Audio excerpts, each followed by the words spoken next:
Okay, so let me say that tonight we have this event chaired by Christina with Majdom Nasrallah and Fareedom Taamalah behind me.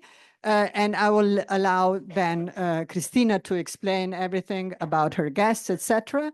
My function was to say hello and also to invite you to tomorrow's event, which will be at the Slovenska Kinoteka, where we will be screening from Ground Zero, project by the famous, I must say, Palestinian director Rashid Masharawi, who will also be our guest at the Cinematheque. And this is a project, just 2 words about his project. It's called From Ground Zero because it includes 22 short films, which were filmed this year in Gaza by Gazawi directors. And it's quite an surprising and amazing project that amidst a genocide, you have the capability of actually filming fiction films as well. Okay, so that is tomorrow night at 8 o'clock at Slovenska Kinoteka. And then I would like to announce a protest, which is this Friday at 5:30, Prešernov Trg. So most welcome to join us. And also on the 16th, again, Prešernov Trg, but at 11 o'clock in the morning, there is another, I don't know whether to call it demonstration. Sorry? Yes, anti-war demonstration, which you are also invited to join. Have I forgotten anything, Barbara?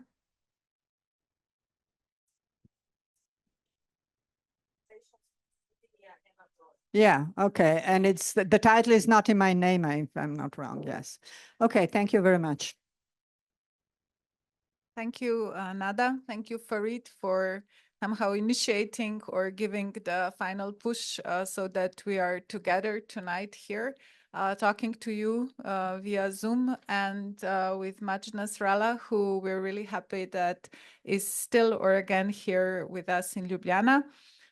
For everybody who haven't met them, I'm joined today by Fareed, who is a journalist. He's also a farmer in the West Bank. He has written a book about Kira, his village, town, where he has a farm and where at the moment also olive harvest is going on. And he's also somehow concerned about the environment. That is necessarily in Palestine connected also to the politics and occupation, ethnic cleansing, and the apartheid that's happening there. Next to me is Majdom Nasrallah, a curator, a researcher. He's also an organizer, political, but mostly people's or underground organizer. Against occupation. He has experiences from Palestine 48, so the territory of Israel.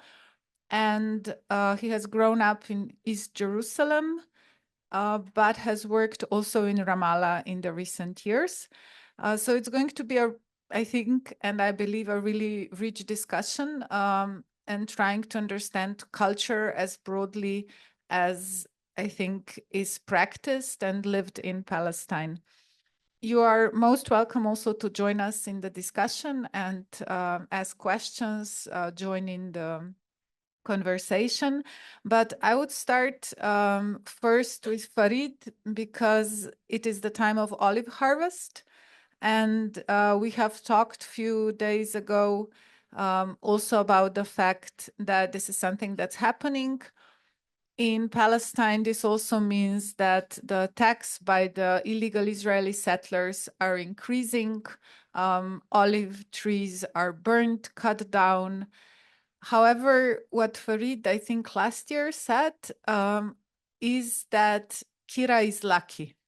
So I'm wondering, what does that mean? And how is olive harvest going? And why is that also an important part of Palestinian culture and fight against occupation, Israeli occupation?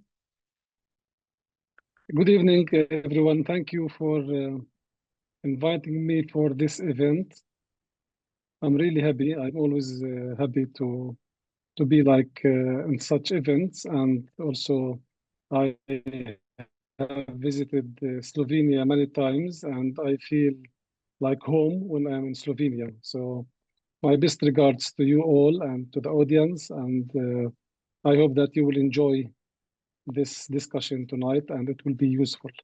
I'm talking to you now from Ramallah because I came back from the olive harvest because it was raining the last couple of days. So it is like time to have a break from the olive harvest.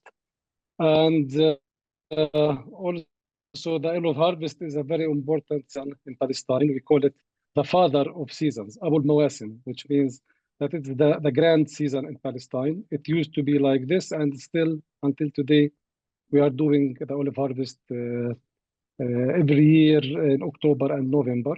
And there are some Slovene friends came to help along the last years. And this year we have a friend now while I'm talking to you, he's in Kira in my village, and she is helping with the olive harvest. So I don't want to say her name for security reasons or for something, but I want to say that Slovenia is always here when it comes to the olive harvest in Palestine. Fareed, why is that important? Do you want to say something, Christina, or shall I continue? I'm trying. So my question is, why is it important that there are people from all over the world coming to help with the olive harvest? Whether it's Slovenia, I think you also have a friend from South Africa who's there. Yeah, why does that matter? Look, first of all, coming to Palestine, I mean, internationals to come and visit Palestine is very important for Palestinians, regardless of the olive harvest. But it is more important during the olive harvest because we Palestinians in the occupied territories, we feel like we are prisoners.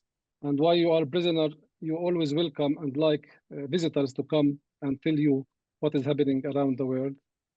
These visits give like big feeling of solidarity that we needed, especially during the war.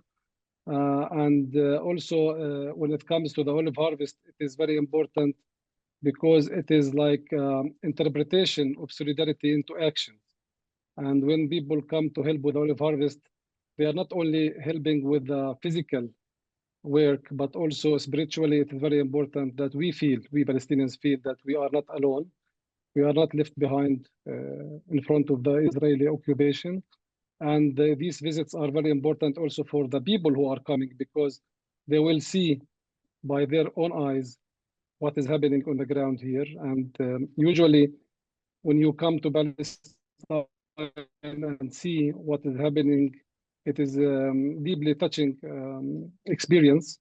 And people who come here, most likely they will go back to their countries as ambassadors for the Palestinian cause, and they will like having more people convincing others to come and recruiting more volunteers to come. So all this story between myself and Slovenia started with Nada. She came with her friend here like maybe 10 years ago to Palestine, and that's why we are now. I have like having many Slovene friends. So I mean, everyone who comes to Palestine make difference, not only here in Palestine, but also when he go back to his country and he recruit more people to be supporters and like peace activists, and they might come again the next year. So it is very important because the settlers also are attacking Palestinian farmers while harvesting the olives, and the presence of internationals make some kind of, let's say, it is not exactly that they will prevent these attacks, but it makes the settlers think twice before they attack like people who are harvesting the olives while they are internationals. So it is important on the psychological part, and it's important for practical reasons, and it is important for the Palestinian cause when those people go back to their countries. I remember that there is a quote or part of the poem by Mahmoud Darwish who says that if peace needed a color, it would be the color of olive trees. But olive trees and harvest, as you said, the father of the seasons, why are they so culturally important? What is the meaning behind, or how do you interpret it? Understanding also somehow the folk knowledge that you collect, the book that you have written about Kira. Why are olive trees so important, and why is farming an important part of pride that Palestinians carry, and that has been already at Nakba or during the Nakba and all throughout the decades since attacked, and Palestinians are more and more torn from their land and what you mentioned before, put into prisons or some kind of container camps. So what should world understand about the connection of Palestinians with the land, and the olive harvest, as we're talking about this now, but probably there are other harvests as well, whether it's dates or something else that is the connection to the land. Yes, thank you for this question. It's very important. This question, I think, is the core issue.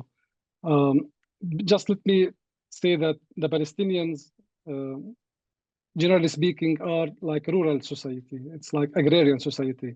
Even before the Nakba, it used to be most of the Palestinian people who were living in Palestine before the Nakba and until now, maybe, are like agrarian society, which means they are working on make living out of farming.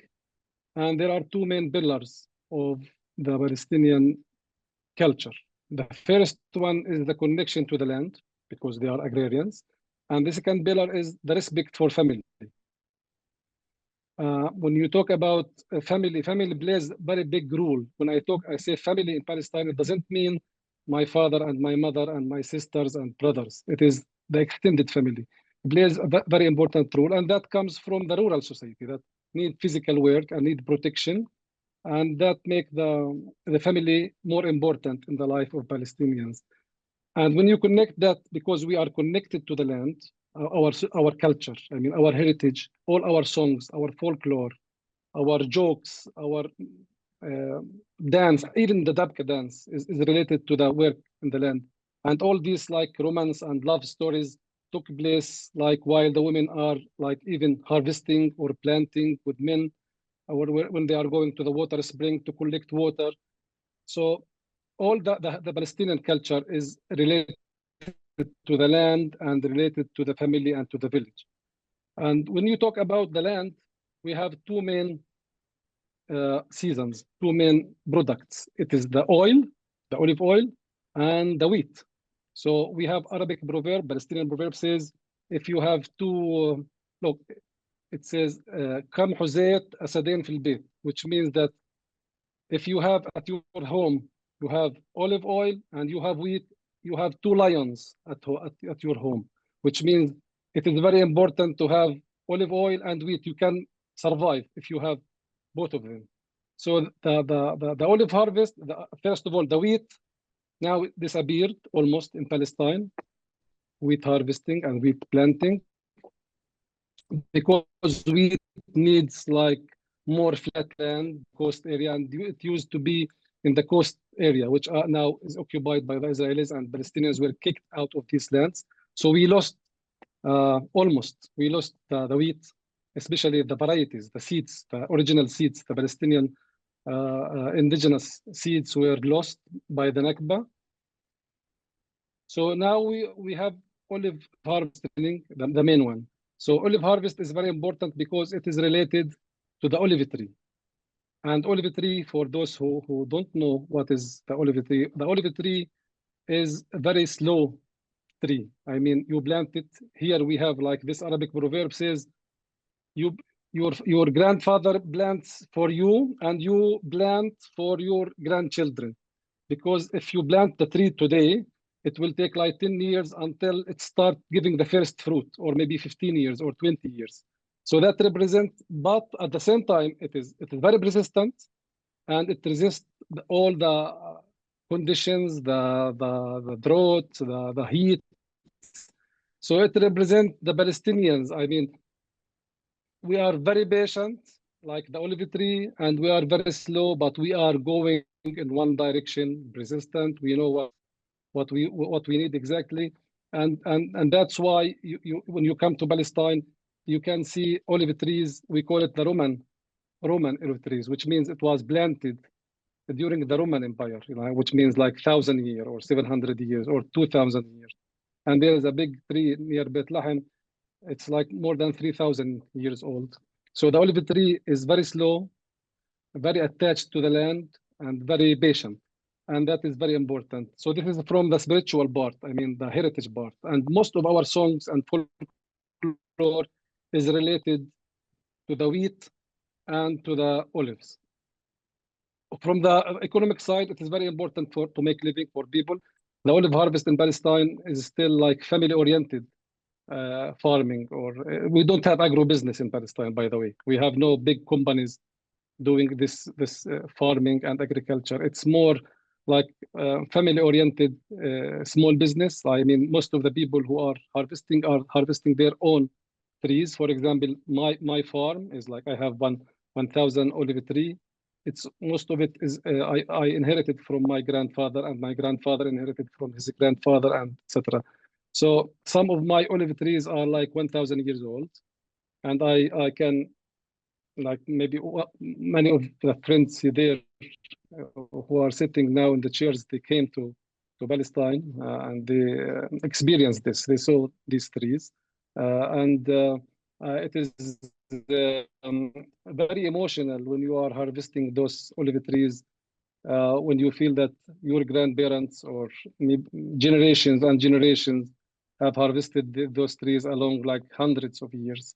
So I wanted to summarize this, that there are very important economic rule for the olive harvest, and there are more important is the emotional, the heritage and the cultural side of the olive harvest. And when it comes to the occupation, the Israelis are trying to uproot.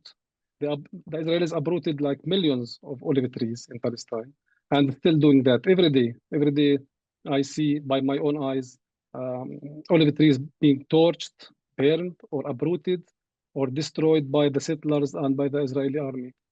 You feel that the Israeli occupation is very mad, very angry when it comes to the Palestinian olive trees. They feel that Palestinians and olive trees are connected together. And if you want to destroy either of them, you have to destroy the other one. So that's why I think olive harvest is very important, and the presence of internationals is more important during the olive harvest. Okay, I'll turn to Majd now for a second. Majd, we talked before, and at one point you also described how also your family story is connected to land, and your grandfather also was a farmer who was forced from his land, made a refugee, and then the Nakba happened. And so basically this dislocation and taking away the land is something that happened, but is at the same time continuing. Your father's family lives in an area called the Triangle, where you, if I correctly remember, competed with Gaza when it comes to strawberries. So it was a question, do better strawberries grow in Gaza or in Kalansoa? And this is something that is still there. So strawberries still grow there, but at the same time, this slow attempt by the occupation to totally subjugate Palestinian population and uprooted or just try to erase it in one way or another has also brought the problem of overpopulation in this triangle. And the question of violence, allowing drugs into the area by the Israeli authorities, and allowing crime in a way to take over. And something that I felt was very strong, land became money, land became business, right? It's no longer a heritage or something to be proud of. You said it better than I'm now repeating. And I'm wondering, you have also organized young people in Kalansoa to try to resist house demolitions and land grabbing. And you have worked with young people and in cultural institutions also elsewhere. How much is land, or this connection to land, what we have just heard, still present? How do you see it as part of culture? And why is it so dangerous for Israel? Why these continuous attempts? For example, in Jenin, we see any attempt of cultural institution being attacked by the occupation forces. Why is this such a threat? First of all, thank you all. It's a pleasure to speak alongside Fareed, and I think it was really important that this event was organized this time of the year, particularly within genocide as it's unfolding in Gaza. Allow me to situate the answer within a broader context, and so that I'm able to encapsulate the different dimensions of this. You know, at first, when I was planning what I would contribute in today's session, I was, you know, I was taken by the title, the genocide on heritage. And at first, it seemed to me, you know, I wanted to take this route of mentioning how many museums and institutions and mosques and churches have been demolished in Gaza, and how much artifacts have been lost, and how much of this rich historical context has been destroyed, annihilated. And you know, perhaps even mention how ancient and how many, you know, how many civilizations have crossed through Gaza and what they've left behind. But I think it's important to, you know, when we think about this, and you know, there's multiple reports by so many legal institutions like Al-Haq and other organizations that have documented these things as war crimes and crimes against humanity. But it doesn't fall outside the loop to see that this is primarily the heart of the Zionist project, right? The uprooting of population and the land grabbing, as we see today as well, this annexationist project, which is going beyond just the West Bank and beyond, you know, like when we look at Gaza now, you know, northern Gaza is being completely eradicated. Jabalia is being completely eradicated as we speak today. And so it's important to begin with this understanding that the Zionist project at its heart attempts to erase, if it may, if the term is relevant here, any not just Palestinian presence, but any other presences that are not Zionist in this form. And you know, we've seen even the attacks on southern Lebanon now, where they're also destroying very ancient infrastructure. But to speak on this, I think it's very important to understand what binary Zionism has placed Palestinians in which we are constantly trying to prove our Palestinianness by holding on to this heritage, by holding on to folklore, by holding on to the symbology of the tent, the symbology of the olive tree, the symbology of, you know, the refugee. And, you know, we're constantly trying to prove, right? There's this constant attempt, this drive to always say, no, we're here, look at this history, no, we're here, look at this heritage. And I think that serves the Zionist project more so, because it keeps us encapsulated in this space where we're still in reflection of them. We're still trying to prove them wrong. And I believe that the Palestinian struggle for freedom is so much deeper and has so much, the dimensions of what it means to be a free Palestinian incorporate something much, much more rooted in the essence of the human. And from here, we see that the attack on any form of cultural production, and I'll come to encapsulate land within this in a moment, has been from the get-go a very strategic policy adopted by the Zionist entity, right? And we see this across the board, not only in the West Bank, but also in 48, where I'm from. And the idea is, you know, the attack or the attempt to socio-psychologically engineer Palestinian identity so that it remains in this paradigm has been institutionalized. And it's primarily if we look at the West Bank, for instance, it's been primarily institutionalized after Oslo by the creation of this new domain called civil society, right? And civil society in which cultural organizations are heavily reliant on foreign funding and foreign aid, which comes with its conditions. And these conditions usually strip away any form of cultural production from emancipatory values, from liberatory values. And they focus on the identity politics, and they focus on creating these notions of European forms of cultural and artistic production, which in turn has created a very deep rift between the community and cultural organizations, which are now seen as somehow a proxy for foreign agents, and this has been very destructive for Palestinian cultural production, knowledge production, because it also creates, you know, when we come back to art, when we come back to culture, it's become marketized, right? So you have all these artists that are now producing this, you know, this, whether it's visual arts through movies or through, you know, through drawings and whatever, so that it's selling elsewhere.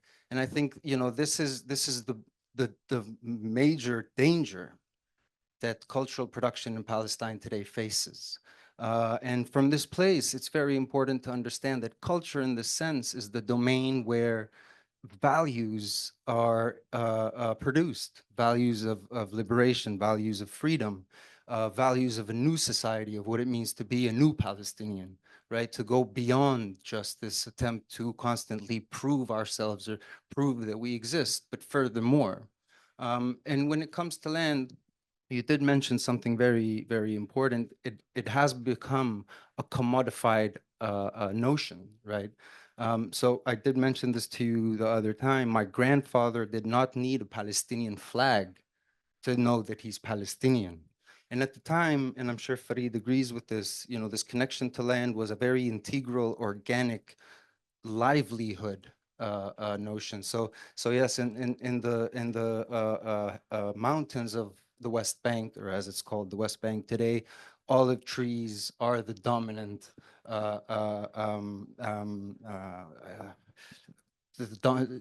trees. But in other, you know, but Palestine, it needs to be emphasized that it's so rich geographic, it's so rich in terms of its, you know, topography, right? And so yes, on the coast, you do have these fruits like strawberries and even flower growing, which have been in my family for generations. For really for generations. And then you have places like, you know, parts of the Naqab Desert where there is a multiple, like there's just palm trees all over. And of course, you know, the Zionist project has also incorporated has incorporated environmental genocide in this case, where they've imported pine trees and they've imported all these other trees to destroy heritage. So it's not just this violent attack through the machinery of war, but it's also the use of nature to change the topography of Palestine. Nevertheless, there's still a persistence in this. Now, unfortunately, and this was primarily marked by the Oslo era, land has become commodified. And so people like Fareed are, you know, I don't want to say a rarity, but many people in, you know, this grandfather heritage, or this grandfather taking from the elders, is now seen as something of monetary value. And I know, unfortunately, a lot of people from my generation that would easily let go of land for money. And so, there's also this urban project happening in Ramallah where, people are selling their land to build, to develop urban structures within occupation, right? So it's this complete rift away from the notions of freedom and the struggle for liberation because of the substitution with. Now, I'll end with my situation or my community, which has been targeted heavily by the state, by Israel, since its inception, because they needed us to be neutered and neutralized. They needed my community to be so detached from its Palestinianness to the degree that it finds privilege in some sense in being within Israel, right?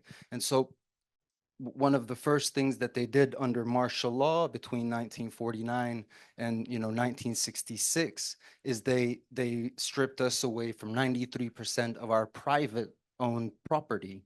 And that meant that someone like my grandfather, who had pride in growing his harvest, now had to become a worker for his Jewish master, right? And he had to work on his land, which is now taken by someone else. And for years they've through education and culture have bred this identity of an inferiorized Arab, right? So you're not even Palestinian, you're an Arab Israeli. There's this, they've termed this coin, and or they've coined this term, sorry. and this was mainly developed through educational and cultural practices, right? And Oslo was the nail in the coffin of that, since we were not part of the Oslo agreements whatsoever, turning us into an Israeli domestic affair on that level. But culture in this sense also, people don't know this, but we were cut off from Arabic music, right? And I'm talking about the 70s and 80s, right? We were completely engrossed within Israeli cultural production, right? So you do have, for example, these mutilations of, people in my community listening to Hebrew music, right? And these are targeted attacks on destroying our sense of self, our sense of humanity, and to be, dehumanizing us in a way where the only binary of our human is if we were in relation to them. And it's important to note on the just on the notion of heritage, that Israel systematically prevents Palestinians in 48 from renovating the heritage, the material heritage, right? So our castles, the old infrastructures and what so on, and to Judaize them, turn them into national parks, or turn them into, spin them into some biblical terminology. And, we've become so distant from this. There has been a loss of sentiment, right, to this approach, mostly because, and I'll end on this, mostly because we have become restricted in where we live. I don't know if you know this, but there is an Israeli law that basically says to be a part of a new city or a new community, you have to be vetted. There has to be a committee that checks you in and says that you have the political characteristics of this community. And so in the last 76 years, there has been 0 Palestinian cities, new Palestinian cities, while there has been more than 973 Jewish settlements. And so the places in which you live and exist become so overpopulated and become really under the control of criminal syndicates. because it's jungle politics, it's concrete jungles. And so, yeah, so I think I hope I hope I was able to answer that question in some format. But unfortunately, yes, this connection to land today is no longer as it was for my grandfather. We'll come back to this and how it's being resisted. But for me, it was really interesting also talking to political cartoonist and graphic author from Ramallah, but before from Jenin as well, Mohammed Sabane. He said that art is, or, you know, talking about artists, talking about authors, talking with Palestinian political analysts, thinkers, it actually humanizes people, and that this is also very important. And I'm wondering, Fareed, you wrote a book about Kira. That's, if I understand, it's in Arabic, you know, in the process, inshallah, going into English and maybe one day also in Slovenian. So ethnographic books that deals with the heritage, the history, and everything that Kira somehow joins, if I understand correctly. And I'm wondering, why is that important for you, or why was it important to write this book? Is it a book written also for younger generations? Because it seems we know a lot about almost 500 villages that have been destroyed and depopulated during Nakba, but oftentimes it seems we forget about the villages that exist. And for example, in Slovenia, farmers face the problem of young people moving away. What's it like in the West Bank, given also what Majd just described, the reality of survival, the problems that occupation, military occupation and apartheid bring? How difficult is to somehow convey or pass on this understanding of what an olive tree is and everything that grows in it and through it and on it? Yeah, I agree with all what Majd said about what is happening in 1948 territories, and I think it is the same plan to carry out in the West Bank by the Israelis. They are trying to wipe out any factor of Palestinian culture. The idea is that the Israelis, they want the core issue of conflict is the land.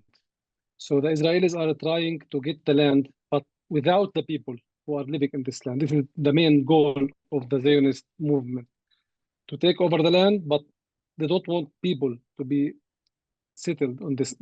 I mean, non-Zionist people to be settled on this land. So the idea is the importance of culture and heritage. It is like the glue that unify and hold the Palestinian people, especially when they are in diaspora or they became refugees. Referring to your question about the book, I think, look, usually it is everyone is like giving more importance or interested in learning about the erased Palestinian villages in 1948, which is of course important. But few people give importance for the Palestinian villages that are still existed. And that was one of the main reasons behind initiating this book about my village. So I wanted to say that, yeah, it's true that there are like many hundreds of Palestinian villages erased and displaced during the Nakba, but they are still, their sisters and brothers are still existed in the West Bank. And let's talk about it. Let's learn from the history. And the other thing is that because of the so-called modernization of the new generation, as Majd put it, like the new generation is like moving out of the land. They are forgetting about the culture and heritage because they became like the young people in my village and in the surrounding villages in the West Bank are abandoning the land, abandoning the village, farming, and they become workers in Israel. And like part of the system of being like dependent on the Israeli economy and the Israeli security institution to make living, to have the permit to go to Israel, because if you want to work in Israel, you need a permit, and in order to get the permit, you should be so-called clean, which means you are neutral when it comes to the occupation. Not only you, but also the family. So most of the young people in the West Bank, youth, are now becoming workers in Israel. Maybe they are working in farming in Israel. They are doing same job they do in the village, but they do it in Israel because farming is not a profitable job in the West Bank, in Palestine. So my idea was to talk about my village and to tell the new generation about our heritage and the importance of land and the importance of farming and cultivating and the importance of maintaining our heritage. The Palestinian heritage is like a mixture of Canaanite, Greek, Byzantine, Aramic, Arabic, Hebrew of culture mixed together in this the so-called Holy Land, which I think this is a curse. Being a Holy Land is a curse. It is not like a blessing, unfortunately. So all these like generations and civilizations came to Palestine and they put their stamp there. So our identity, our culture, Palestinian culture, which is we speak Arabic, but if we speak the Palestinian dialect, it's not exactly Arabic. It's like Arabic, Aramic, Syrians, maybe Turkish, some Persian, I don't know. So the Palestinian dialect, which we call the Syrian dialect, the Levant dialect, is a mixture of different cultures and different beliefs. And the Israelis, they did not only stole our culture and our land, but also 3,000 years ago, they stole the Canaanites' gods.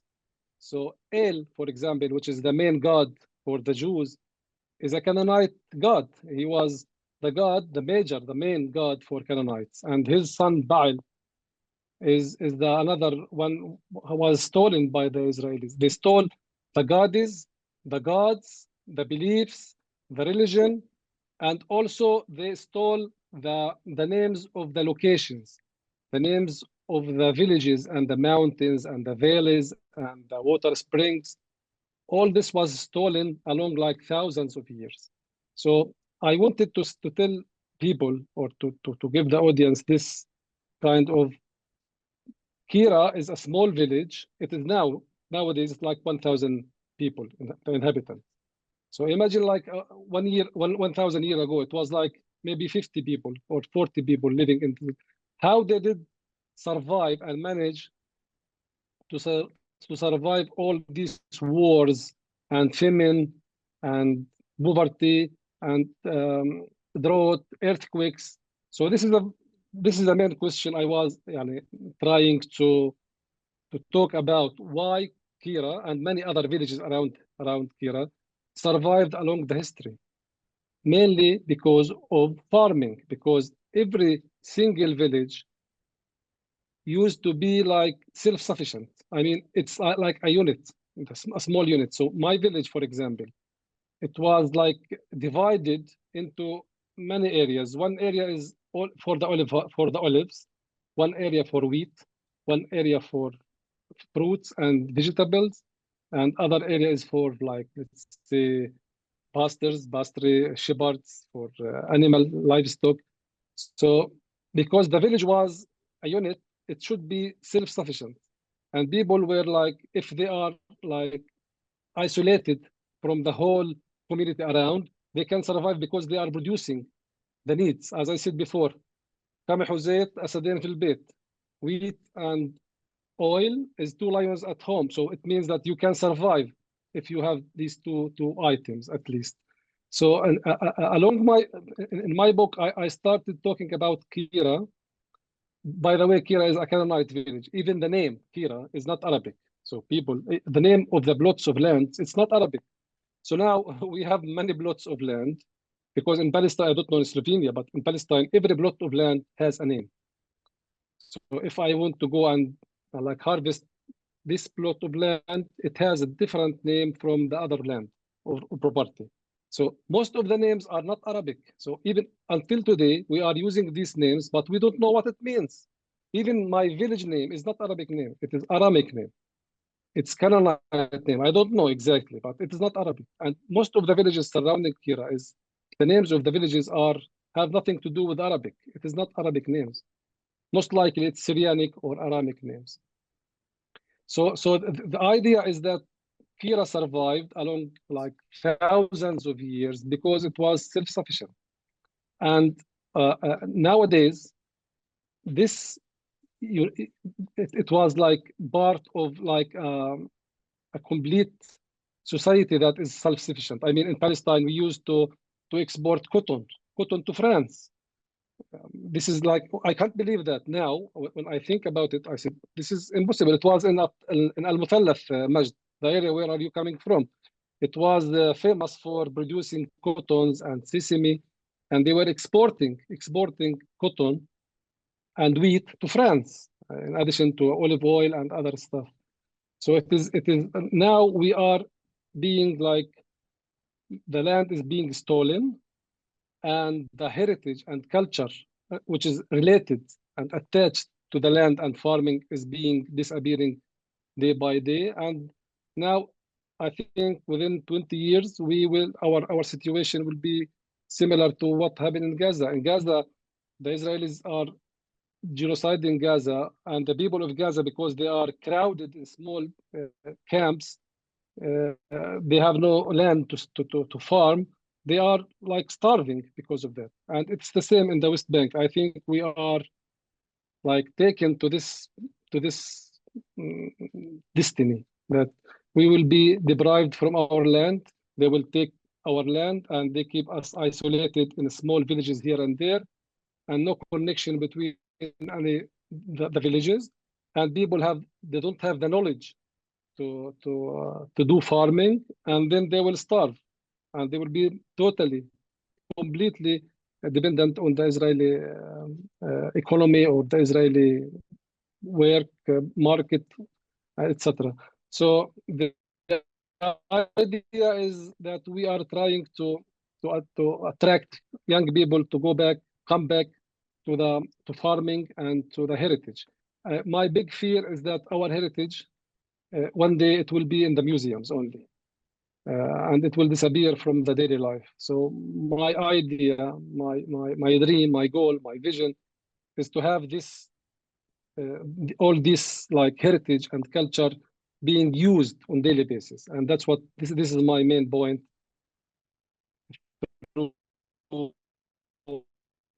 Some other moves is doing here in Ramallah and in the West Bank, trying to bring people back to their roots when it comes to farming, when it comes to heritage, culture, because our heritage and culture is full of like beliefs and knowledge about farming and about how to survive and how to maintain or make living out of your land. So I hope that the destiny of the West Bank, I mean, the end result of the West Bank will not be as Majd said about the 1948 territories.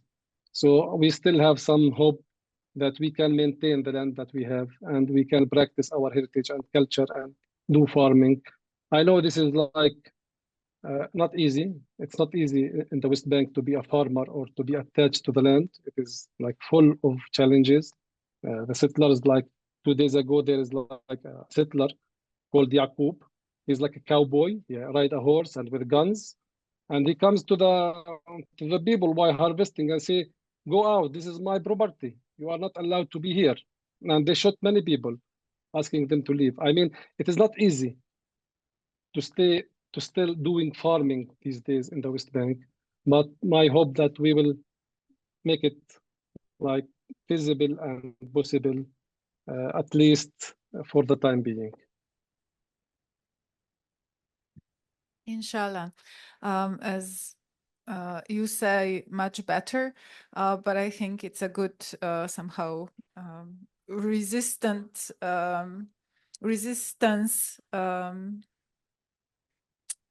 motto for every day and to keep hope and organizing. And I would come back at this point to Majd, because you were working with the communities in 48, trying to organize them, working also in cultural institutions. Now, Fareed mentioned just, the incredible richness and also diversity of the heritage of culture in Palestine. And today, because of the occupation, we have a huge also divisions between situations that Palestinians are facing. Can these differences be something that enrich, and can culture somehow combine, and that also offers somehow a bridge, that you can see well how these different stories, different experiences, different resistances actually form something much richer and more difficult to also then kill or just try to totally pacify. So how successful can culture be in a way in combining differences and diversity into not disunity, but into a rich community? You're always asking me so much difficult questions, Christine. No, but I wanted to say that that the last thing Fareed said is the nexus. It is really at the heart of this conversation, which is in today's consumerist capitalist reality enforced on Palestine, primarily on the West Bank, we fear that these notions of land become romanticized and become in museums and become, paintings, and just, there are a few projects in Palestine like Musliman Farm, right? It's a collective of Palestinians that are trying to go back to the land. But I think when we talk about culture in this sense, we need to understand that it's a practice of life. It's not this divorced, or it's not just this extracurricular kind of work that we do. And we need to understand, we need to think as Palestinians how we can reintegrate the value of land back into our day-to-day life, right? And in this moment, I wanted to mention two things. The first is we cannot ignore the fact that there is a military occupation which, with the settlers, physically control the land, right? So this element is very present, and we need to know that it's not that just Palestinians are dissuaded from these ancient practices, but that they are forcefully being pushed out and being redirected to find other forms of sustenance, which are, which are also sold to us as a modern way of life, right? And so when we talk about culture in this sense, it's the understanding, or the approach of how can we subvert the notion of land back into the notion of resistance, of occupying back our own lands, of not letting go of these lands, and of not commodifying these lands. And to see that, how, this is not an easy process, and it's not a binary of we are here now with today's youth and we just go there. I think it's this integral, continuous and very, very intricate process that we need to go through, because we're going up against a very, very complex system that is, pushing us away from this, right? And when I mean the complex system, I'm talking about, capitalism being sold to us as this new form of life. I'm talking about the military occupation, which is physically threatening our existence in the land. I'm talking about, it's this really orchestra of different tools and instruments used to push us away from this. And so when we think about land, going back to the land, we need to strategically approach it. In a way, what I mean strategically is to not romanticize it, The idea is not to romanticize the land once again, but rather to see it as part of, as Fareed said, this is a question of land. The Zionist project is a project about taking part of the Fertile Crescent. It's not by accident that it's called the Fertile Crescent. It's one of the most ancient places of agrarian practices, right? And so when we understand this, and land for we can't be there as non-Jews is I think the more fitting. So it's a complex thing to try and to integrate this once again into cultural practice. And again, by culture, I don't mean entertainment. And I don't mean, just events, and I don't mean these kinds of, it's not, culture in Palestine should be a way of life that is constantly developing as a free human.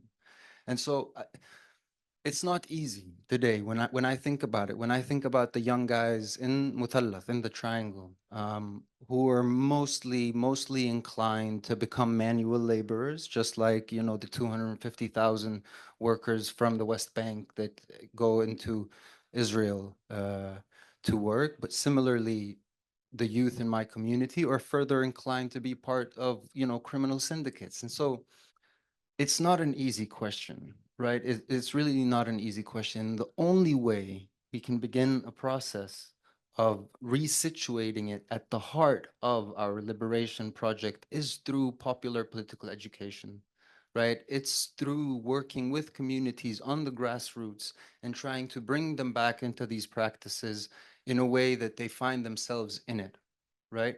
But again, when we talk about land, let's not forget, Yani, there are people in camps, in Jenin camp, in Nablus, in Balata, and in all these different camps that have claims to lands that they are, they're right there. So land is it's a complex issue. It's a very complex notion on this level. But I'll end with a very semi-positive note, right? The area around Gaza, which is mostly where the armed resistance targets through rockets and whatnot, is considered the basket of agriculture for Israel. So in a sense, this resistance is also, in some, I'd say semi-positive, because it's also affecting them. There's also now an agrarian issue for the state. Unfortunately, you have, states like Jordan or whatever bringing in vegetables, but that's a whole other situation. So in my opinion, integrating it through popular education with the youth is a first step to bringing this back, and to be very careful not to romanticize the going back to the land. Okay. Christina, can I add something to what? Okay, go. I just want to emphasize this concept in Arabic. It is fallah. Fallah in Arabic, it means, I think, peasant in English. And peasant or fallah is not a profession like farmer, because if you are a farmer, it's a profession like carpenter, like lawyer, being a blacksmith. It's a profession, farmer. But peasant is a way of life. Peasant, fallah, in Arabic, in the Palestinian dialect, means that you are living in a certain environment, in a cultural situation. You are situated in the village, most likely, should be in the village, and you are farming not in order to sell your products, but to feed your family. And if you have extra, you exchange this extra of eggs, like for wheat, with your neighbor. And if you have extra, for the extra, you can sell it to somebody.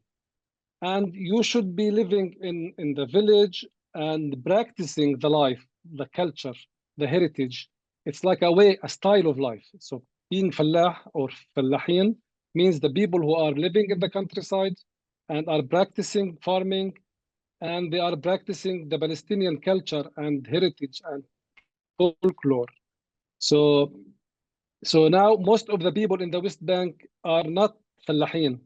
They are not peasants. They are villagers, people living in the village, but they are not really peasants.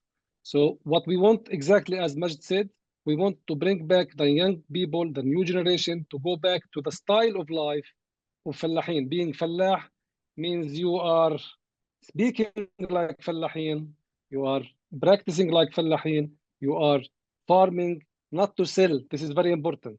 You are not producing food or wheat or olive oil to sell for others, but to feed your family, and the extra you exchange or you sell for others. So I think this concept, I don't know if you have it in Slovenia or in Europe, the concept of fallah is totally different from the farmer. And that's what exactly we need. We need like this to be practiced again, and to bring back this knowledge about farming, about the original seeds of wheat and the original seeds of sesame and the original seeds of tomatoes and eggplants, everything, because seeds also is part of this fallah life. If you don't have the seeds, the Palestinian original seeds now is disappearing because of the Israeli occupation and because of the so-called modernity of more productive seeds, the GMOs that are used by farmers. So we want to bring back all these practices and knowledge to the young people. And that's what exactly we are doing with I'm part of this, I'm a co-founder of this initiative called Sharaka, to bring back all these practices among the young people in the city, especially in the West Bank, in Ramallah area. But how does, for example, universities, or how do universities or education, other jobs, researchers figure into this picture, into this vision? And what's the role of the PA, so the Palestinian Authority? Is what you're describing something that is actually a political project or a common project, something that it seems would need to be to, or in an organized way, resist occupation? Or is it mostly individuals who are, building this story?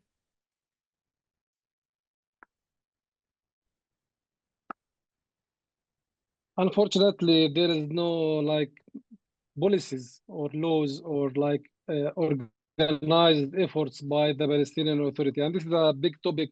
It needs like a separate maybe to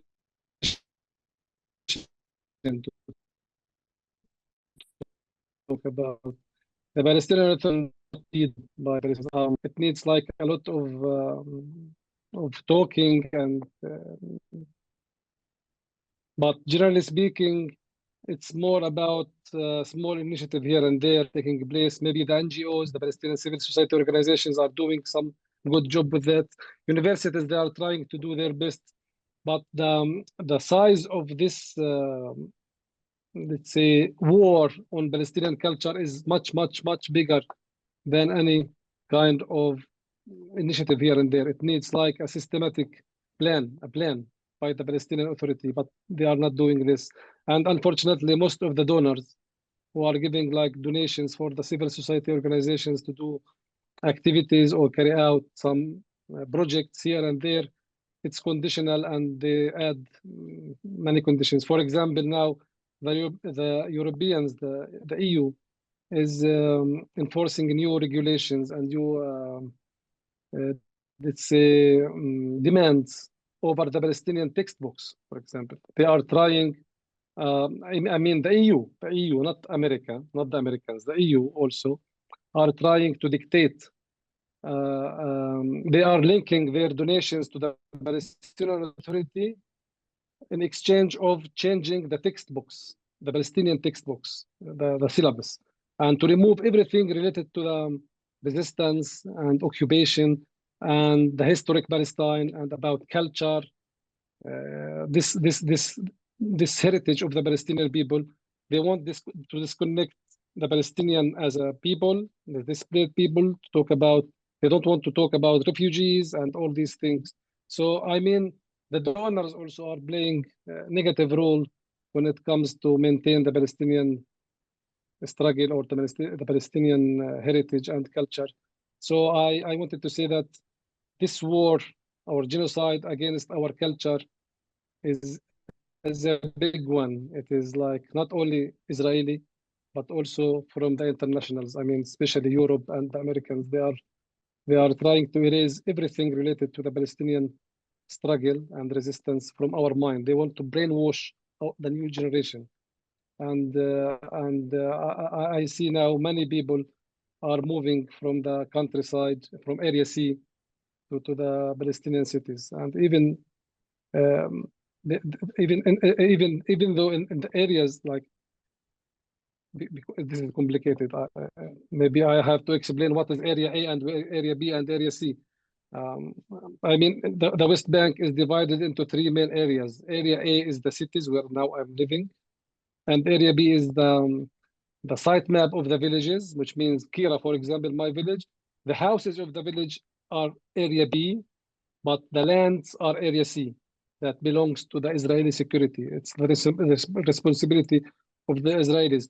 So the target is to take over the Area C land, which constitutes 67% of the lands of the West Bank, and to push the Palestinians to Area A, which is the cities, the main cities, and people are abandoning the land because of that. So I, referring to your question about the universities, I think it's much bigger than the universities. The universities are doing a good job, but it's not enough. It is not enough to do that. And also, there is like a misunderstanding of let's talk about Palestine, Green Palestine project. There is a big project carried out by the Ministry of Agriculture.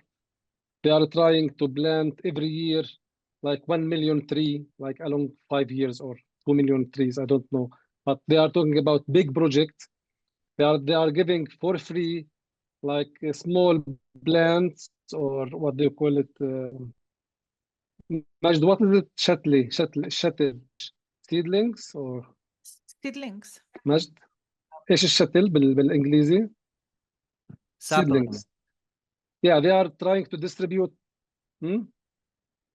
Yeah, I think it's saplings, or yeah, seedlings. So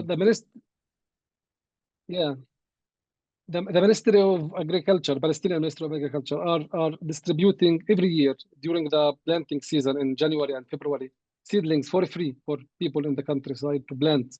But what are the trees they are distributing for free? It is not indigenous Palestinian trees. It is like something imported from Europe or from America or from tropical areas. So there is like misunderstanding even of how to make Palestine green. We are brainwashed that we are trying to plant pine trees. Pine trees is against the Palestinian environment.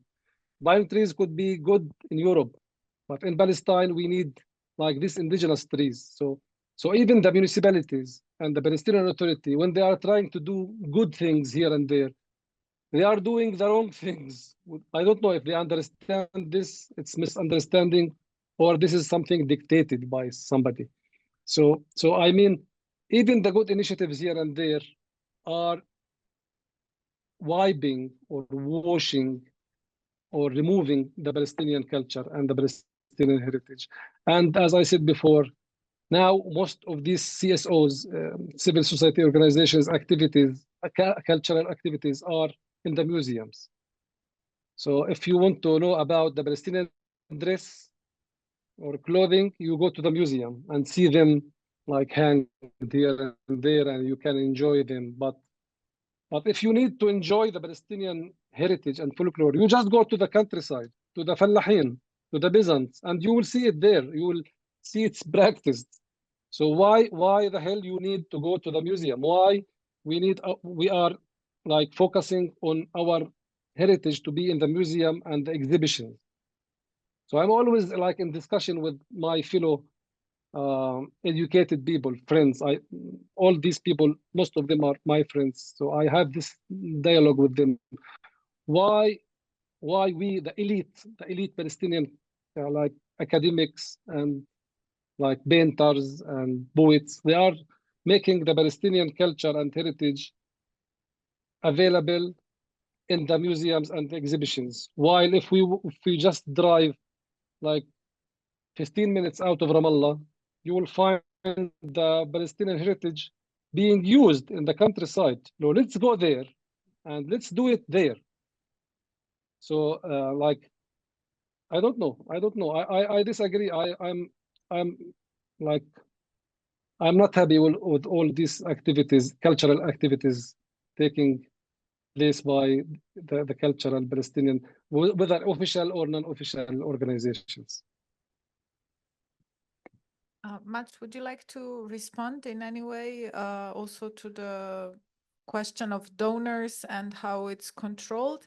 But most of all, we're also opening the floor for questions. Okay, so just, okay, we want some other questions. Yes.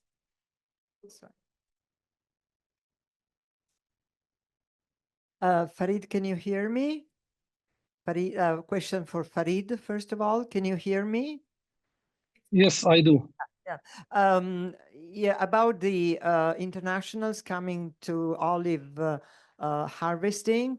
I recently read that even the internationals are being attacked by settlers and by the army. So this is one first question to you. Then I wanted to know exactly where much is coming from, because I understand from the what you're saying that you are from the Israeli territory, the Palestinians living in Israel, right? And what the relationship is between Palestinians living within Israel and Palestinians living in the West Bank. And if you allow me, I have one more question. What are the trees that are planted that are not typical of the Palestinian area, let's say? Thank you. Yeah, for your question about the internationals being attacked, yes, that's true. It has been always like this. But it is not, I mean, recently, I think 2 months ago, like this Turkish American girl was killed, was shot dead by the Israeli sniper. That's true. But there are like hundreds, or let's say dozens of internationals who are presenting here. Yeah, it's not always safe to go to these like dangerous areas or like next to the settlements or next to the main roads. So people who are coming to help, because there are two kind of internationals who come to the Palestinian territories to show solidarity. The hardcore ones who go to these dangerous areas, like they are aiming to come and to protect Palestinians in Area C and the farms next to the settlements. And they are doing this consciously. They know about it, and they are deliberately doing that. They are very brave people. And there are other people who come to the olive harvest or to visit Palestine and to enjoy the Palestinian culture in let's say, safe areas like in Ramallah or in Kira. So it's not the case always that if you come to Palestine, you will go to like these dangerous areas. You can just come to Palestine, to safe areas. There is no safe places, but generally speaking, safe areas like in Ramallah, and you can show solidarity without being exposed to a direct.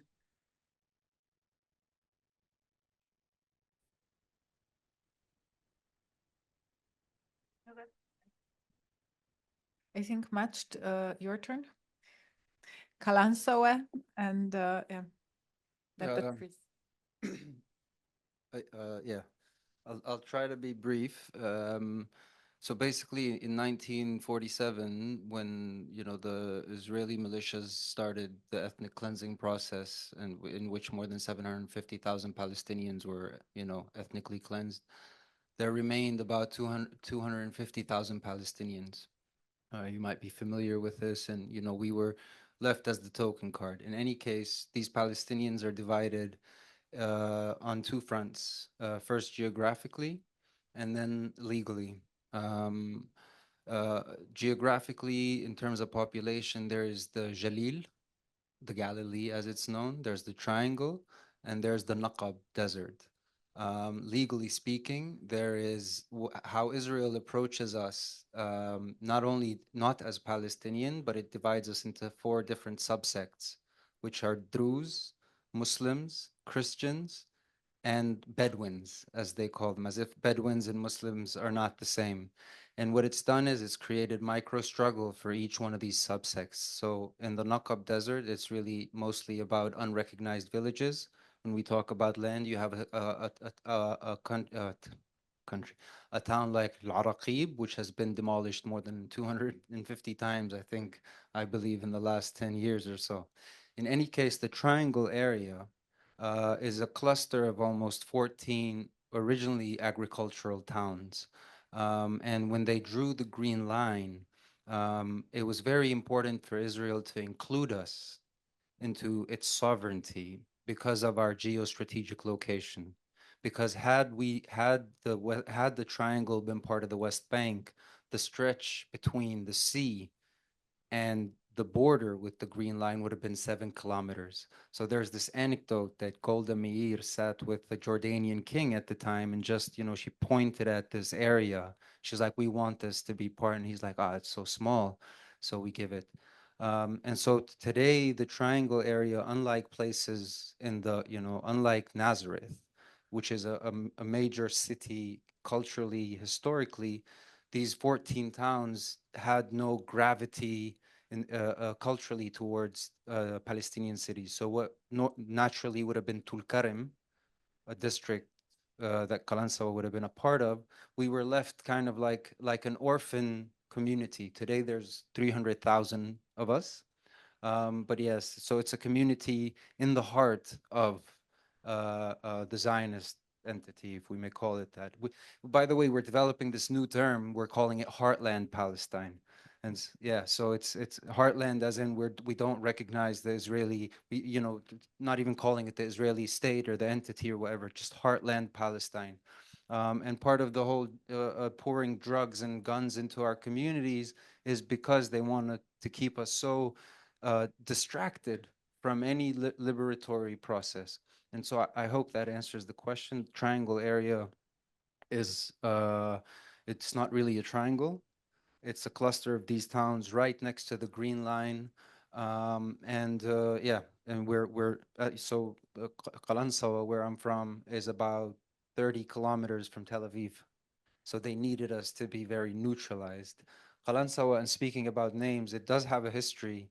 The story or the myth goes that because of its fertile background, there used to be wheat for the pharaoh at the time. And there's stories that go that it's actually, there's a Roman castle there where the name might have come from, but there's also another story that Salah ad-Din, when he came and he liberated that area, the Roman leader at the time threw his helmet, and helmet means Qalansua, and that's where the name of our town comes from. So yeah, this is more or less, I hope, unless you have other questions, but this is the Palestinian community called the Triangle. It's a very informal term, by the way. The first time it was ever mentioned internationally was in Trump's deal of the century a few years ago. I think it was the 8th article where it said that all these towns mentioned for the first time formally as a formal political bloc called the Triangle would be transferred to the West Bank. So we not transferred physically, but we would be stripped of our citizenship on that level. In our areas, to answer the second question, I'm not sure what they're called. Fareed perhaps might, but there's shajar al-kina. There's also pine. Cactus is said not to actually originate from there, but the ones that are originally indigenous are citrus trees in all their forms, so lemons, oranges, and so on and so forth.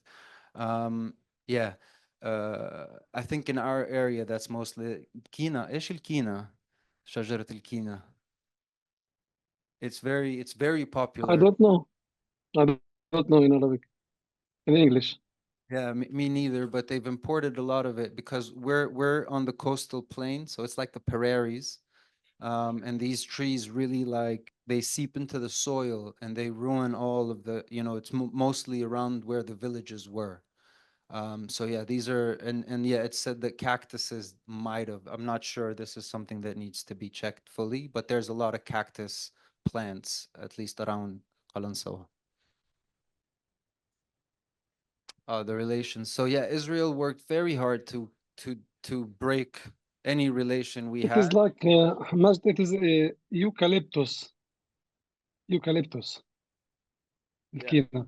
Thank you for looking it up. Yeah, the relationship to the West Bank, as I was trying to say, Israel tried to really socio-psychologically engineer our communities so that we develop this inferiority complex to them, to the Israelis, to the Jewish master. And in this sense, they made us believe that we are better than our brethren in the West Bank, but that we are lucky to be part of the Israeli state, right? Now, what unfortunately it didn't work for them because there's more than 60,000 families which are connected. There's a law in Israel, by the way, I can't marry someone from the West Bank naturally and include them there. It's illegal. I cannot naturalize a partner from the West Bank and have children with them and create a family, a nucleus of the family on that front, legally speaking. So there's that. But I think the major point of politically speaking was the Oslo Accords, because in the 120 pages in the Oslo Accords there was zero mention of the Palestinian population within heartland, which meant technically that we were not part of the political decision-making process, and we were sold this idea that we have so Israel doesn't have a constitution, right? It has the Declaration of Independence, which gives collective rights to the Jews and individual rights to the non-Jews. So we were sold this idea that we had some kind of political leverage within the parliament, within the Israeli Knesset, and that became the ceiling of our participation. And in that, you have to, swear oath to the Jewishness of the state. So in terms of our Palestinianness, politically speaking, we are unable to legally use that language. Some political parties do, but their quest is, the most radical is minority rights. So it's not even to be a part of the Palestinian state, which is also absurd. There's no such thing. It's the PA is a hoax. In any case, yeah. So that, I hope that answers the question. Some more questions, please.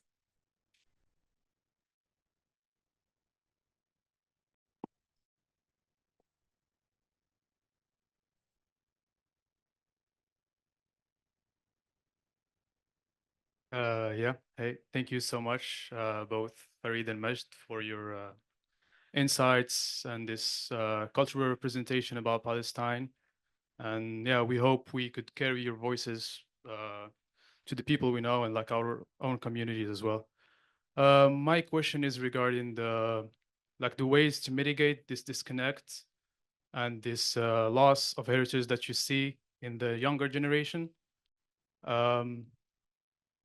You both emphasize that education is a really important pillar or a role that the Palestinians would use to educate the younger generation. But as Fareed mentioned, that museums and universities really play a very low role and works more towards serving the romanticizing of this culture rather than the actual connection with the heritage. And I would also think that Israel and the occupying forces would block any attempt that would educate the younger generation about Palestine, because it defies the Zionist ideology and their project. So any attempt, in my view, would be blocked. How do you think? And this is the question: how do you think would be like some indirect ways to educate the Palestinians that would be effective in the way to connect them and not romanticizes them? And to illustrate my points, I would like to mention like the tricks that people that were slaves in Latin America and in Cuba used to kind of resist to their masters. So every kind of martial arts, every fighting thing was illegal because you would constitute a form of resistance to their masters. So they developed these dance moves and these ways of fighting that wouldn't sound and wouldn't appear like fighting, but it's actually in its core fighting, such as capoeira or Brazilian jiu-jitsu or other forms of fighting. and they would trick their masters into not resisting, but it's a form of resistance that sustain through generations, and it reaches us now, and pretty much right now it's internationalized. How do you think that would work for the Palestinian culture, and any ideas on how, if it's going to be useful or not, or how it could be implemented? And thank you. I think the best way to keep the Palestinian culture and heritage alive is to practice it, to do it, just do it. And I am a co-founder of this movement in the West Bank, that we are doing workshops like on daily basis, not daily, on weekly basis, about, for example, how to do grafting for the trees, how to make soap out of the olive oil. It's like workshops. It is more in the field, doing and teaching people how to learn how to do like this big trays of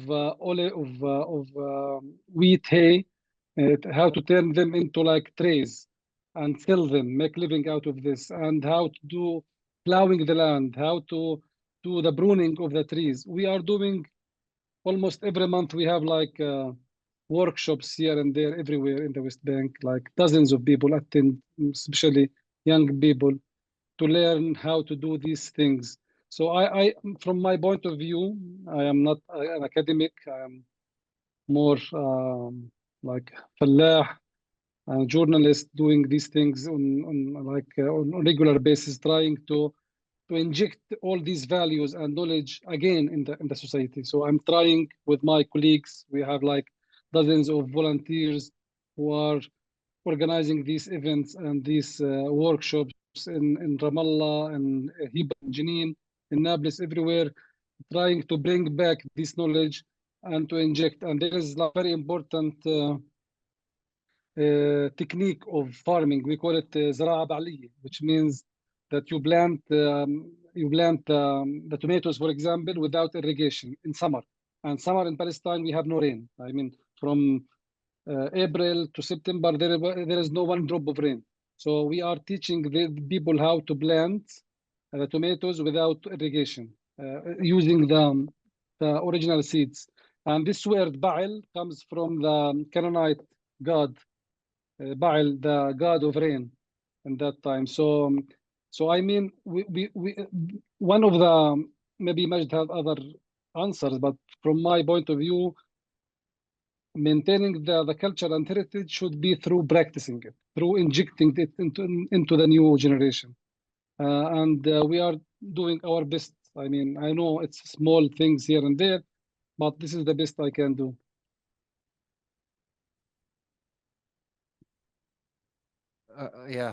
With me, this is a prolonged answer, but before I give a very brief thing, I want to say that if you would like to engage further, we have a lecture actually with my friend Alish here with Sazu on the 8th of this month, where we can expand on these topics. But I wanted to say just briefly that I am a strong advocate of grassroots political formation, in which you engage the different Palestinian youth from the West Bank, from the heartland, from, even, Gaza is a bit difficult now, but even further beyond, because I don't believe the liberation of Palestine is just British mandate Palestine. So there needs to be a wider approach of connectivity between the younger generation from across the region to reimagine what liberation is. And I believe culture in this sense is one of the strongest tools when you utilize the different mediums. So mediums of music, performance, film, etc., that are able to translate these ideas that might influence people's thought processes, that might influence the formation of their consciousness and so on. And so, I believe that we don't have all the answers, and most of the things that really could occur need to be done with the community. And so that it's not that you have some kind of manual that you want to work with, but rather, you know, these forms of resistance, they come from the micro struggles themselves. I think this is briefly what you know, we can expand on this later. I do have a wider kind of approach to this. It's a very, very relevant and important question. Yeah. Can I add just one thing, Christina? There is another factor we don't talk, maybe we didn't talk because we were focusing on the Zionist attempts to genocide the Palestinian folklore, but there are another factor, internal factor within Palestinian. It's like this religious, because Palestinians, generally speaking, are becoming more religious, more Islamic society than ever. Usually people, peasants, are not religious people because they are more pragmatic than the urban people. They are always doing these farming. They have no time to do prayers, for example, or to do fasting. So big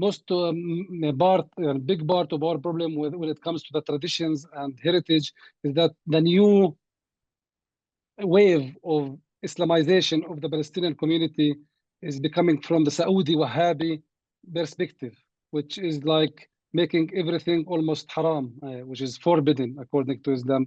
I will give you an example. In the Palestinian heritage, in the Palestinian, until 1980s, I remember my mother in the village. When there is no rain in October and November, the rain stops, there is no rain. People, women, mainly women, will go do like a march, like a group of women walk and they sing special songs. And they go to the shrine. Every village there is a shrine in the village, and they do like this begging for the shrine or for the sheikh of the shrine to have rain. And they sing very special songs, and they carry like a rooster and a donkey, and they wear their old bad clothes that to show that we are in bad conditions. Oh, please send rain. So my mother used to do that with other women during when there is no rain. And then when this Wahhabi came and these religious people came, they said this is a pagan practice and it's haram according to Islam. So most of these like Byzantine practices and beliefs are coming from the Canaanite beliefs and culture, which is considered as pagan practices. And many people consider it as haram in Islam, and we are not allowed to do that anymore, including like this rain marches and dancing. What we are doing now, is that we are collecting these songs, and we are organizing new groups of women. We give them the words and the songs written. They read it, and we are practicing it again. We are trying to practice this again and to do these practices, not because we believe that if we song for God, rain will come, but because we want to bring back this kind of practices that our generation, I am the last generation maybe that witnessed these things. So my kids, they don't know about it. So now we are forming groups of women in Jenin, in Tulkarem, in Hebron, in Ramallah, and those women, they go to the street and do these kind of things.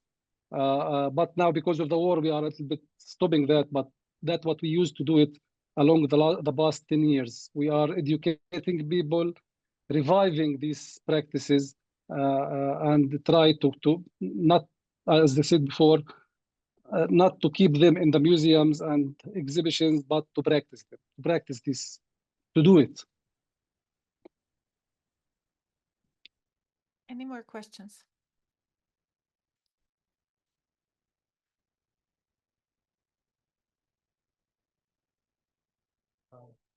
Yeah, thank you both for your answers. It's pretty insightful. But I want to ask like a follow-up question about this. Like, how do you think the youth, especially the ones that did not, like that was blended with the Israeli community, how are they prone to this change in lifestyle, and how can they be like the ability for them to leave discomfort and everything and move towards the connection with their lands? And how could this genocide that's unfolding in Gaza throughout this 14 months, how can it be also utilized to show the great patience of the Gazan people throughout this, and because the initial idea was to displace them, but their connection and their roots to their land, even though they had nothing, even though the murder, the starvation, the constant bombing, everything, they displayed this great patience by sticking to their roots. Mostly it's coming from their trust in God, but also connection to their heritage and their roots. How can this notion be utilized in your movements or your workshops towards the connecting younger generation of Palestinians with the heritage, the historical heritage? This is a very hard question. I don't believe that I have the answer, really. I'm trying just to think with you about, and other Palestinians, about what are the best ways to convince people to leave their comfort zone and go to the countryside and do farming and resist and do all these things. I don't know. I have no answer for this. Maybe Majd can help, or Christina also. But I think there is no other, we have no options but to try to attract more young people to come back to this kind of practices. And what is happening in Gaza is teaching people in the West Bank a good lesson about the importance of self-sufficiency and farming and producing. Now, unfortunately, the new concept of modernity is to consume. Most of people think that if you are modern human, you should consume but not produce. I mean, we should like replant the value of modernity comes through production. If you produce something, you are modern and you are good and you are like useful for the society. If you are only consume, and it is not by accident that in Palestine, in the West Bank, the easiest thing to do is to import goods to the West Bank. It's very easy, very, very easy to import anything, any commodity you can from outside. The most difficult thing is to export something from the West Bank abroad. So, for example, my olive oil, it is extremely hard for me to export olive oil to Amman, to Jordan, to Egypt, not only to Europe. So we are trying to convince people, or to raise the awareness about the importance of production, to produce something and to cultivate and to give, not only to consume and to be part of this fashion and style of consuming and capitalism. But I have no answer, the direct answer to the question. I mean, I do agree it's a very complex question. I personally am very invested in such a project, but I need you, I invite you to see that there's the material realities of the different Palestinian groups dictate different forms of characteristics and different kinds of consciousness. So for instance, if you talk about youth in Heartland, which have become so absorbent of gang culture and criminal culture, and have really internalized this form of identity, there's an entire discourse to approach it. And you know, you look at different movements around the world, like how you know, the Black Panthers in the United States was infiltrated by the FBI, and how they turned into gangs and so on and so forth. So there is, in that sense, there's a particularity. In the West Bank, there's also particularity in the camps, right? In the Jenin camps, as militants that defend. There's also the class elements. So the answer is very multi-layered on this front. So organizing youth and reorganizing youth is very particular, and it exists within certain specificities to these different places. But the original, the core approach would be political education, would be to bring, you know, this younger generation. And by the way, this doesn't happen overnight. Usually, like, you know, if you look at the student movement in the US and all these universities, the aftermath, or the ripple effect of such youth actions usually takes generation, right? It takes 5 years, 10 years to really see the aftermath of this and what it really comes to, you know, what it accumulates into. And so it is a very loaded question, and I just wanted to point your attention that these different geographic realities in Palestine breeds different forms of characteristics for different youth in different communities. Yeah. Okay. Any more questions? Yes.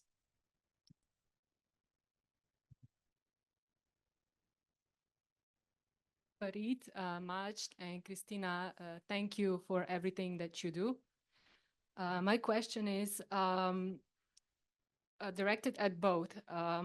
Do you think that a strategic mobilization of the international movement that's been advocating for a free Palestine to come to the West Bank can represent a way to prevent the escalation of the ethnic and cultural cleansing that's now been happening in Gaza and is happening? Do you know if there have been any attempts to do this and how realistic it is? Shukran. Yeah, I think this is very important, but unfortunately, the Israelis will not allow those international activists to come. And through my personal experience, I have many international friends who try to come to Palestine. Many of them are denied entry to the occupied territories. The last month, when many friends of mine were trying to come to help with the olive harvest, but some of them were denied entry. I mean, half of them were denied, or like 2/3 of them, or 1/3 of them were denied entry to the Palestinian territories. So Israel is controlling the borders. It is not the Palestinian will to allow those people to come or not, because Israelis are controlling everything. But I think in small groups or individuals, it's possible, and it's needed, really needed, to have like people, at least the low profile activists, like big profile hardcore activists are more, I mean, exposed and visible to the Israelis, so for sure they would be blacklisted. But the low profile activists can make it, I think, and that will help. Maybe it will not stop the genocide, the cultural genocide, but at least it can help. Any comments? No. Okay. Any more questions, perhaps? Last one? No? Okay. Then at this point, I will say thank you, because we've been here for, I think, 1 hour and 45 minutes. Thank you so much, Fareed, for your time, and Majd for all your thoughts. I think it's super important to start these conversations, to keep them going, and also to continue them at the next events. I think it's worth mentioning that, yes, if you want some more stories from the ground zero, come tomorrow to Slovenian Cinematheque. Palestinian director Rashid Masharawi, who collected 22 short films from Gaza, will be with us. And I'm sure that the conversation will continue there. Thank you all for being part of Cultural Embassy of Palestine this year. And I think, yes, we will continue, and Palestine will not be forgotten. No matter the genocides, the ethnic cleansing, I think people will resist, because that's the only way how to respond to occupation and violence. Thank you very much, and good luck. Thank you, Fareed.